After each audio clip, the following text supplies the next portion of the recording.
네, 레위기 15장은 남자의 몸과 여자의 몸에서 유출병이 생기게 되는 경우 어떻게 해야 하는가라는 질문과 명령이 담겨져 있습니다. 오늘 본문은 굉장히 완곡한 표현들을 사용하여서 정결법에 관한 내용들을 전달하고 있는데, 이것은 뭐냐? 남자가 남자일 수 있는 요소, 그리고 여자가 여자일 수 있는 요소들에 대하여서 다음과 같은 증상들이 생길 때 어떻게 하면 어떨 때 부정하고 어떨 때 정결해지는지 그 내용들을 전달하고 있는 것입니다.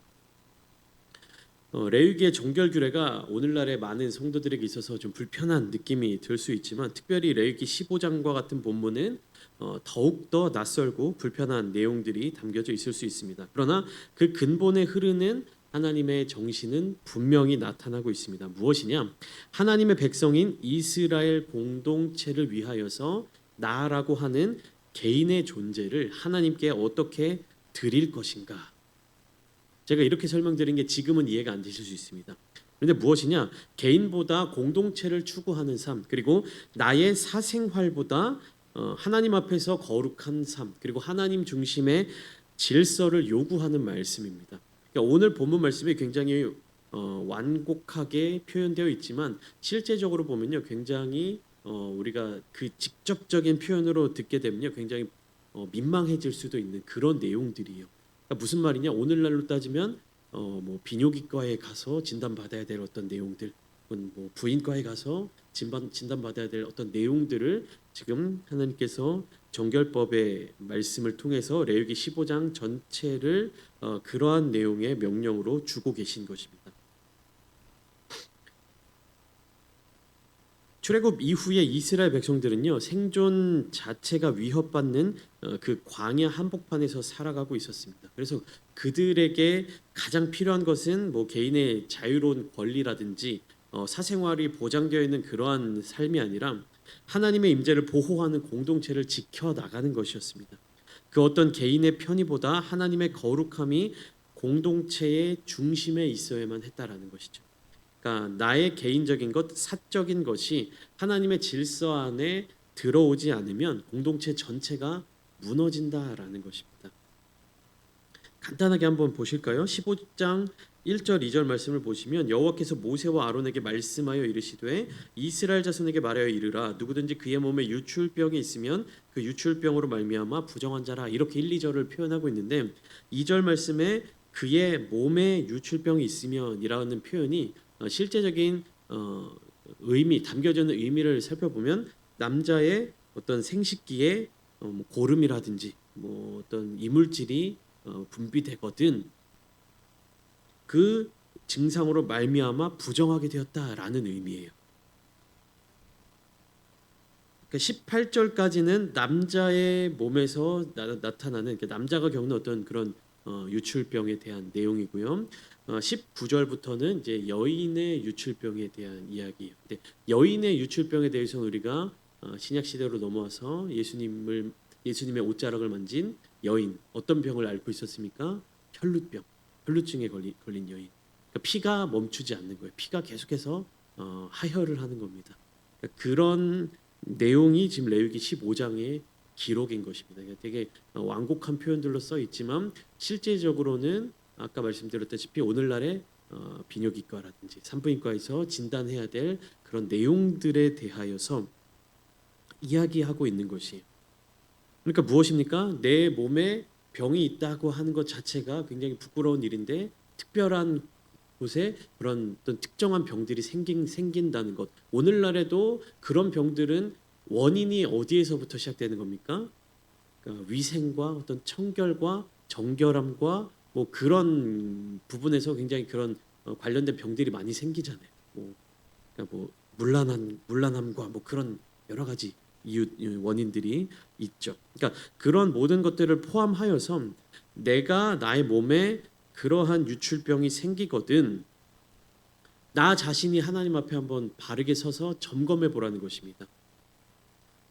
그러니까 그 이전에 몸에 나병이 생기거든 항상 누구에게 가서 진단을 받아야 되는 겁니까? 제사장에게 가서 진단을 받아야만 했습니다. 그런데 레위기 15장의 이 유출병에 대해서는요, 제사장에게 가서 진단을 받으라는 이야기가 나와 있지 않아요. 그 자신이 하나님 앞에 스스로 진단해봐야 하는 것입니다. 그렇기 때문에 이 본문은요, 굉장히 개인적인 것, 굉장히 사적인 나의 어떠한 부끄러운 모습들 혹은 뭐 그런 것들이 하나님의 영역, 하나님의 질서, 하나님의 통제 안에 들어오도록 권면하는 내용이에요. 부끄러워서 숨기지 말고 감추지 말고 어떻게 하라는 겁니까? 하나님 앞에 내어 놓으라는 것입니다. 그러니까 나의 개인의 어떤 감정과 개인의 어떤 정서와 개인의 부끄러움보다도 무엇입니까? 감추지 말고 공동체 앞에 내어 놓으라. 그렇게 이야기를 하는 것입니다. 우리가 이제 기독교의 역사를 쭉 보면 굳이 기독교가 아니더라도 어떤 종교적인 모습들을 보면 공동체 생활을 하는 시대가 있었습니다. 수도원 생활이라고도 하죠. 어떤 그런 공동체 생활을 하는 경우, 다 함께 한 공간에서 특정한 바운더리 안에서 같이 뭐 농사를 짓고 같이 공동체 생활을 하고 뭐 같이 음식을 먹고 뭐 그렇게 하는 공동체 생활을 하는 경우들이 있는데 그 이유가 뭡니까? 수도원 생활 혹은 뭐 수녀원 생활 뭐 이렇게 공동체 생활하는 이유가 무엇입니까? 하나님 앞에 내가 드려진 존재다. 나의 삶이 하나님을 위하여서 드려진 존재다라는 것이죠. 가톨릭의 그 천주교 신부들을 양성하는 신학교가 있습니다. 그 신학교는 항상 그 매 학년별로 다 동일한 활동을 하고 동일한 그러한 모습으로 그 학년 매해 그 커리큘럼이 짜여져 있어요. 그래서 기숙사 생활을 해야 되고요, 식사도 공동체 생활을 해야 되고요, 외부로 출입하는 게 굉장히 제한적이고 1학년 때는 아예 외부로 나갈 수가 없다고 하더라고요. 그리고 군대에 가야 될 시기에도 모두 다 같은 학년끼리 같은 시기에 군대를 입대하고 또 전역하고 또 그런 공동체 생활을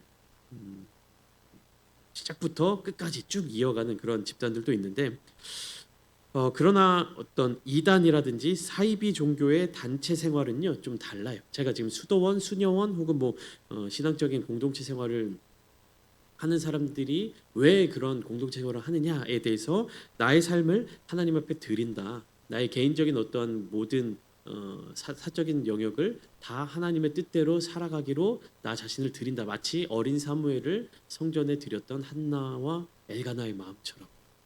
그런데 이단이나 사이비 종교도요 단체 생활을 하는 경우들이 많이 있습니다. 집단 생활을 하는 경우들이 많이 있어요. 뭐 신천지 같은 경우에도 막 그렇게 자기들끼리 모여가지고 사는 그런 모습도 있고 뭐 여러 가지 우리나라의 고유의 이단들도 그런 집단 생활을 하는 그런 경우들이 많이 있는데 그런 이단이나 사이비 종교의 단체 생활은요 하나님 앞에서의 질서나 정결함 때문이 아닙니다. 그들이 집단 생활을 하는 이유는 뭐냐? 이 사이비 교주들이 신도들을 더욱 수월하게 통제하기 위해서 한 자리에서 통제하기 위해서 다 재산도 갖다 바치고 자기 뭐 이것저것 다 모든 것들을 다 바치고 그런 공동체 생활을 하는 것이 통제하기 쉽도록. 그러나 하나님의 공동체는 무엇입니까? 나의 개인적인 것보다 하나님의 질서, 나의 사적인 프라이버시보다 하나님의 공적인 영역, 그것을 더욱 우선시한다라는 것이었죠. 그래서 이스라엘 자손들, 애굽에서 탈출한 이스라엘 자손들이 하나님 앞에서 거룩한 공동체로 세워져가는 과정인 이 레위기 말씀 속에서 레위기 15장의 말씀이 등장하는 이유는 무엇이냐? 나의 개인적인 부정함, 이 부정함은 나만의 문제가 아니라 공동체의 문제다. 프라이버시로 감출 수 있는 것이 아니라 부끄럽지만 내어놓을 수 있어야 한다라는 그 하나님의 뜻을 알려주고 있는 것입니다. 그러니까 두 가지 조건이 필요합니다. 개인이 공동체 앞에 나의 부끄러운 모습을 보일 수 있어야 되는 것이고요. 그리고 공동체 입장에서는 그 부끄러운 모습을 한 지체를 품어줄 수 있어야 되는 것이에요. 이유가 무엇입니까? 그 한 사람의 어떤 이런 유출로 말미암아 공동체의 많은 사람들에게 질병이 전염될 수 있기 때문에 유출이 있는 사람은 격리되고 그가 만지는 모든 것이 부정하게 되고 주변 사람도 함께 부정해졌다라고 부정해 줄 수 있다라고 성경 말씀하고 있죠. 이것은 단지 더러우니까 떨어져라, 더러우니까 격리해라라는 개념이 아니라 너를 통해서 너 한 사람을 통해서 공동체 전체가 오염될 수 있다라고 하는 하나님의 경고입니다. 그러니까 한 사람으로 말미암아 모두가 다 죄에 빠질 수 있다. 모두가 다 더러워질 수 있다. 모두가 다 병에 걸릴 수 있다. 모두가 다 위기에 빠질 수 있다라는 메시지를 하나님이 분명하게 주고 계시는 것이에요. 이것은 하나님의 경고입니다. 현대 교회 안에서도 한 사람의 무관심, 한 사람의 방종, 한 사람의 자기중심성, 이것이 거룩한 공동체의 전체 그 하나됨을 흔들 수 있다라는 것이. 그러니까 여기에서 핵심적인 메시지는 뭐냐? 나 하나쯤은 괜찮겠지. 나 하나쯤이야라는 그 마인드를 버려야 한다는 것이. 나 하나쯤이야라는 생각이 어떻게 된다? 모든 공동체를 다 오염시키고 아픔에 빠뜨리게 되고 피해를 줄 수 있다라는 것입니다. 예수님의 십자가는요, 바로 이러한 것에 대한 역전의 표시였어요. 나 한 사람으로 내가 병에 걸리고 내가 더러워지면 나 한 사람으로 말미암아 공동체 전체에 그 부정함이 전염될 수 있듯이 무엇입니까? 예수 그리스도의 십자가 보혈, 그 한 사람의 십자가 보혈이 우리 모두를 구원할 수 있다라는 믿음의 영역으로 나아갈 수 있는 것입니다. 그렇기 때문에 오늘 본문을 통해서 나 한 사람이 우리 공동체를 더럽힐 수 있다라는 경고와 더불어서 오늘날 신앙생활하는 우리들의 입장에서는 무엇을 더 생각할 수 있는 것입니까? 예수님 한 사람으로 우리가 거룩해질 수 있다. 예수님 한 사람으로 우리가 변화될 수 있다. 예수님 한 사람으로 연약해 보이는 우리 공동체가 세움받을 수 있다라는 것입니다. 어떤 공동체요? 교회 공동체. 또 어떤 공동체요? 가정 공동체. 또 어떤 공동체요? 하나님을 믿는 사람들이 모인 공동체. 그곳이 굳이 교회가 아니더라도, 가정이 아니더라도, 직장에서도 신우회로 같이 함께 예배드리기 위해서 모이시는 분들이 있을 것이고, 개인적인 친밀한 어떤 교우 관계에서도 정말로 하나님을 잘 믿는 분들과 만남, 교제를 나눌 수도 있는 것이고, 여러분, 그만큼 오늘날의 시대는, 오늘날의 사회는 개인주의적인 시대로 많이 바뀌었거든요. 나의 프라이버시, 나의 부끄러움, 나의 약점, 나의 연약함, 이런 것들을 다른 사람들에게 내 보여주지 말라고 이야기합니다. 내가 슬픈 것, 내가 아픈 것 다른 사람들에게 보여주지 말라. 그것이 너에게 약점이 될 수 있다라고 세상은 말합니다. 그러나 거룩한 교회 공동체는요, 나의 연약함을 내어놓고 나의 죄악된 모습을 주님 앞에 내어놓고 회개하고 나의 연약한 모습을 공동체 안에 내어놓고 함께 세워가도록 그렇게 권면하고 있는 것입니다. 이것이 하나님이 세워가시는 아름다운 공동체의 모습이라는 것이죠. 개인의 몸에서 시작된 부정함이 관계를 통해 공동체 전체로 퍼질 수 있다는 경고. 그래서 하나님께서는요, 계속해서 반복하여 말씀하십니다. 1절부터 12절까지 말씀 통해서 어떤 메시지가 계속 반복되고 있습니까? 그의 옷을 빨고 물로 몸을 씻을 것이며 저녁까지 부정하리라. 이 말씀이 계속해서 반복되고 있는 것을 우리가 발견할 수 있습니다. 그러면 이스라엘 백성들이 그 광야에서의 삶을 살아가면서 물리적인 그리고 환경적인 그런 맥락에서 이 유출병이라는 것이 실제로 어떻게 적용되고 있는가라는 것을 한번 살펴보겠습니다. 광야는 열악한 위생 환경에 놓여 있는 곳이죠. 그러니까 잘 씻을 수가 없는 곳입니다. 개인의 위생 시설이 전혀 없는 상태에서 여러 가지 질병들이 생길 수 있는 것이에요. 요도염이 생길 수 있고, 성병이 생길 수 있고, 장염이 있을 수 있고, 기타 고름성 감염 등 이런 여러 가지 질병들이 발생할 가능성이 굉장히 높았습니다. 이 본문에서 말하는 유출병은요, 무엇이냐면 대부분 비정상적인 분비물이 내 몸 안에서 나온다. 그래서 오늘날로 말하면 여러 가지 제가 아까 말씀드렸던 그런 수많은 질병들의 사례로 이해할 수 있습니다. 그러니까 쉽게 말하면 청결과 위생과 관련한 그런 질병들입니다. 이런 병적 상태는 공동체 내 감염 확산을 막기 위해서 철저하게 격리하고 정결 규례로 적용할 필요가 있었다라는 것이죠. 그리고 또 나아가서 질병이 아닌 유출의 경우에도 하나님께서 세워두신 기준에 맞는 정결법에 의하여 조치를 취해야만 했다라는 것입니다. 오늘 본문 13절부터 15절까지 말씀을 보시면 정결은 단순한 치유가 아니라 거룩함에 이르는 회복이다라는 메시지가 담겨져 있습니다. 무엇이냐? 내 몸에 원하지 않는 그런 유출이 생겼다가 이제 그것이 멈췄다. 그 증상이 멈춘 자는 내가 증상이 멈췄네, 몸이 회복되었네, 즉각적으로 공동체 안으로 돌아올 수 있는 것이 아니라 일주일을 기다려서 옷을 빨고 또 흐르는 물에 몸을 씻고 여덟째 날 제사를 드림으로써 하나님의 공동체 안으로 복귀할 수가 있었습니다. 그냥 내가 판단해서 그냥 즉각적으로 복귀할 수 있는 것이 아니라 내 증상이 모두 다 멈췄고 그쳤다고 할지라도 그 과정을 통해서 공동체로 단계적으로 복귀해야 했다라는 사실을 알려주고 있는 것이죠. 이것은 육체적인 치료 이상의 영적인 과정을 보여주고 있습니다. 하나님 앞에 나아가기 위해서 자신을 돌아보며 기다리는 시간이 있어야 함을 보여주는 것이에요. 내가 하나님께로 나아가고 싶다고 해서 막 무작정 나아갈 수 없었다라는 것입니다. 하나님께 나아가고자 하는 자는 어떻게 해야 됩니까? 그 자신을 먼저 정결하게 해야 한다는 것이. 이것이 구약의 제사의 핵심입니다. 정결법의 핵심이에요. 하나님께 나아가고자 하는 자는 그 자신을 먼저 정결하게 해야 한다. 그리고 제사를 드리러 나아갈 때마다 항상 속죄제 예물을 함께 드렸어야 됩니다. 근데 우리가 오늘날 이제 예수 그리스도의 십자가로 말미암아 신약 시대로 들어섰습니다. 근데 한 가지 우리가 오해하는 부분이 있어요. 예수님이 십자가에서 우리의 모든 죄를 다 대신 짊어지셨고 하나님의 자녀가 되는 권세를 주셨기 때문에 우리가 하나님 앞에 나아가는 일에 있어서 거리낌 없이 나아갈 수 있다. 아빠라고 부르면서 아빠처럼 여기면서 하나님께 나아갈 수 있다라는 이 메시지를 오해해서 들을 수 있어요.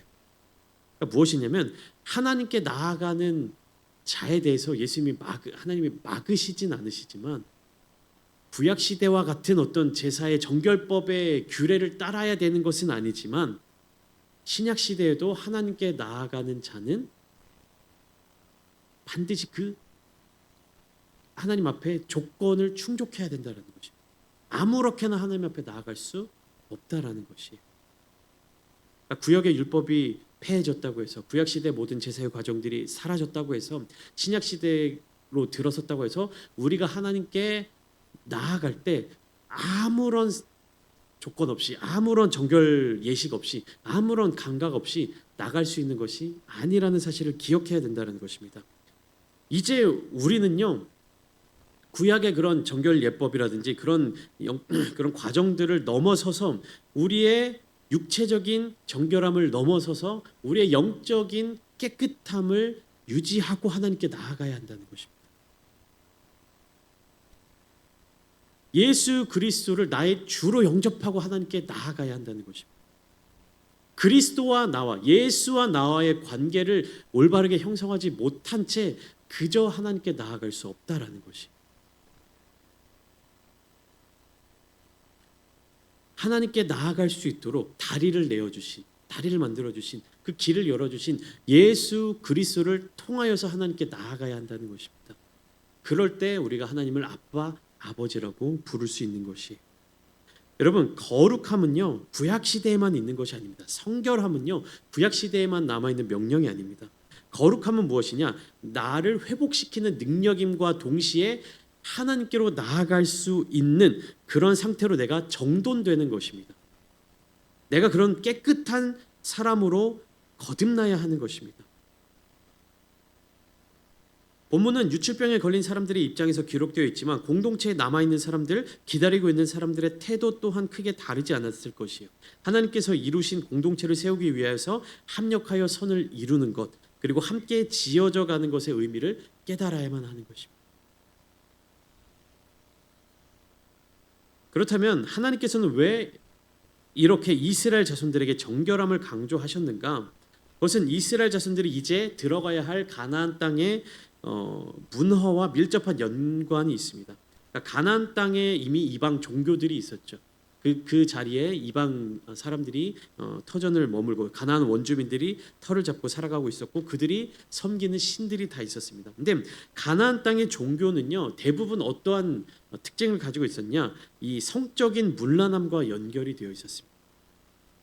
바알과 아세라 신, 특별히 이제 그 대표되는 바알 신을 섬기는 방식에는 무엇이 포함되어 있느냐? 그 신전이 있습니다. 신전에서 근무하는 전문 그 창기들이 있었어요. 여자 남자 다. 그러니까 사람들과 성관계를 맺거나 혹은 성적인 어떤 행위, 성적인 제의를 하는 것이 어떤 바알과 아세라 신에게 예배드리는 어떤 방법 중에 한 가지였습니다. 굉장히 그런 것들이 많이 포함되어 있었어요. 그러니까 비가 내리지 않을 때 비를 막 구하는 그런 예식 가운데 남자와 여자 이렇게 수많은 사람들끼리 그런 음란한 행위를 한다든지 그런 것들이 그 이방 나라 신들을 섬기는 모습 중에 한 가지였다라는 것입니다. 이들은 하나님께서 명령하신 생육하여 번성하는 것 외에 쾌락을 우상화하며 생명을 경홀히 여기고 인간의 욕망을 신적 숭배에 동원했다라는 것입니다. 그러니까 한 가지 큰 차이가 있죠. 여호와 하나님을 섬기는 그 거룩한 성전에서 드리는 예배와 이방 신들을 섬기는 신전에서의 예배가 다른 것이 하나가 있어요. 뭐냐? 하나님을 섬기는 예배는요, 내가 거룩해야 된다는 거죠. 내가 정결해야 되는 것입니다. 제가 구체적으로 설명드리지는 않았지만 16절부터 18절까지는요 부부간의 그런 아름다운 관계를 맺는 그 과정들을 설명하고 있는 것이요. 그런데 그 부부간에 하나님께서 명령하고 하나님께서 이루어지신 가정에서 연합하는 그 과정조차도 하나님께 예배드리러 나올 때, 하나님의 성전으로 나올 때는요 그 부정한 모든 것들을 정결하게 하는 그 시간을 거쳐서 하나님께로 나올 수 있었습니다.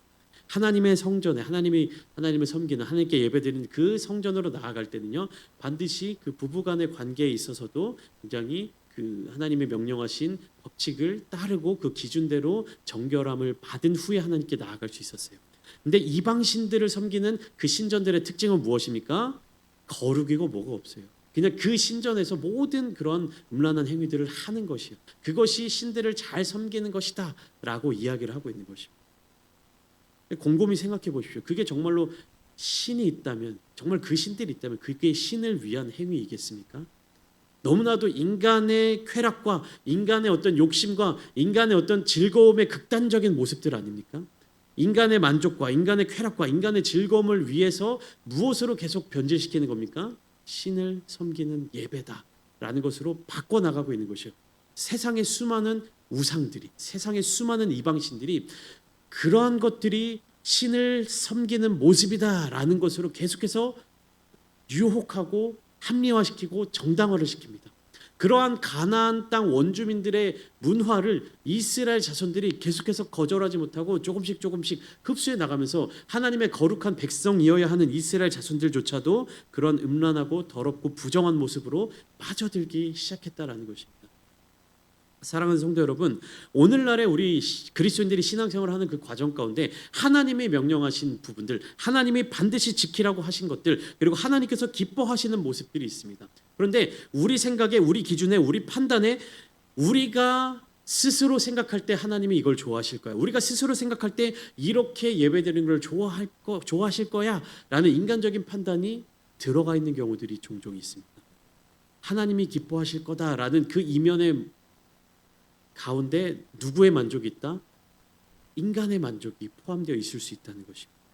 설교의 자리 가운데서도 그렇고요. 찬양의 자리 가운데서 그렇고, 찬양이라고 하는 것이 무엇입니까? 찬송이라고 하는 것이 무엇입니까? 하나님께 영광을 올려드리는 곡조 있는 기도입니다. 하나님을 드러내야 되고 하나님을 높여야 되고 하나님께 영광을 돌려드려야 되는데 어떤 경우가 생길 수 있다는 겁니까? 내가 얼마나 음악적인 기능을 잘하고 있는지, 내가 얼마나 뛰어난 실력을 가지고 있는지, 혹은 사람들이 좋아하는 멜로디의 곡을 찬양이랍시고 내가 좋아하는 어떤 가사를 하나님께 드리는 찬양이랍시고 그렇게 하는 경우들도 있다는 것입니다. 그러니까 우리는 하나님을 생각한다, 우리는 하나님을 위한다라고 하는 어떠한 모습들 가운데에서도 정말로 하나님이 기뻐하시고 하나님이 명령하시는 모습이 아닌 인간적인 기준이 들어갈 수 있다는 것입니다. 그러니까 반드시 우리는요 하나님이 세워두신 그 공동체의 거룩함을 지켜내야 하는 것입니다. 인간적인 어떠한 것들, 세상의 어떠한 기준들, 세상의 어떠한 문화를 교회 안에 잘 융합시키고자 하는 그 의도는 좋지만 그것을 통해서 어떻게 될 수 있다? 세상의 문화가 교회에 무분별하게 들어올 수 있다는 것입니다. 세상의 어떤 음악적인 문화, 세상의 어떤 그런 문화들이 교회 가운데로 너무 자연스럽게 들어와 버린다라는 것입니다. 무분별하게 들어와 버린다라는 것입니다. 교회 안에서 행해지는 여러 가지 프로그램들이 어쩌면 하나님이 기뻐하시지 않는 모습들이 포함되어 있을 수 있다. 우리는 반드시 그런 모습들을 경계해야 하는 것입니다. 하나님의 백성으로서 살아가는 방식은 딱 한 가지예요. 무엇이냐? 하나님을 위해서 나를 내어드릴 수 있어야 한다. 오늘날 우리는 자유롭고 개방된 사회에 살지만 하나님의 공동체 안에서는 여전히 정결함이 중요합니다. 거룩함이 중요합니다. 하나님께서 요구하시는 정결은 더 이상 외적인 규례가 아니라 마음과 삶의 전반에 걸친 헌신과 절제입니다. 여러분, 세상 청년들이 얼마나 자유분방합니까? 얼마나 생각도 그렇고 행동도 그렇고 태도도 그렇고 얼마나 자유분방합니까? 근데 그 세상적인 문화를 가지고 교회 안에 들어오는 것을 경계해야 되는 것이에요. 옷가짐도 잘 해야 되는 것이고 마음가짐도 잘 해야 되는 것이고 외적으로 나타나는 모습들도 최대한 단정한 모습으로 해야 되는 것. 그거 고지식한 것이 아니라 보수적인 것이 아니라 시대착오적인 것이 아니라 그런 모든 나의 행동과 태도와 나타나 보이는 모든 부분에 있어서 하나님 앞에 거룩한 모습을 유지하려는 의지를 담아놔야 한다는 것입니다.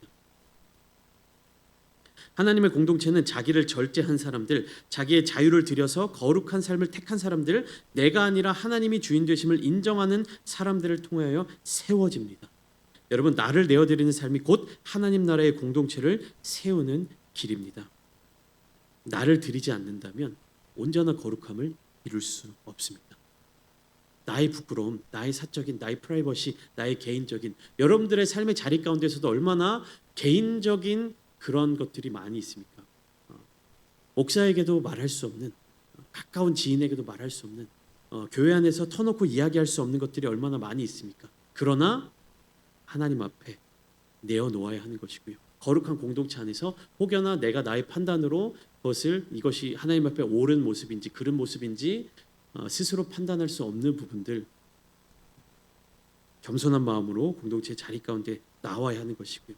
그렇다고 해서 막 나의 연약한 모습을 공동체 안에 탁 던지라는 말이 아닙니다. 나 이런 죄를 졌습니다. 나 이런 어려움이 있습니다. 막 던지라는 얘기가 아닙니다. 공동체 가운데 충분히 받아들일 수 있는 관계적인 형성, 그다음에 이제 목회자를 통한 어떤 질서의 과정을 통해서 함께 나누고 위로하고 격려하고 중보하고 다 함께 한 마음으로 하나님께로 나아갈 수 있는 그런 공동체를 이루어 가야 한다라는 것입니다. 오늘 본문의 말씀은 구약 시대의 이스라엘 자손들에게 주시는 메시지입니다. 그러나 우리가 이것을 말씀을 통하여서 묵상함을 통해서 오늘날 나 자신에게 어떻게 적용할지, 오늘날 우리 교회에 어떻게 적용할지를 깊이 생각하시고 이것을 마음에 담아두시면서 내가 어떻게 하나님 앞에 거룩할 수 있는지, 그리고 나를 내어드려서 우리 공동체를 어떻게 하나님이 보시기에 기뻐하시는 그런 교회로 세워나갈 수 있을지 기도하시고 하나님 앞에 내어드리시며 순종함으로 하나님께 영광을 올려드리는 우리 모든 성도님들이 되시기를 주님의 이름으로 축원합니다.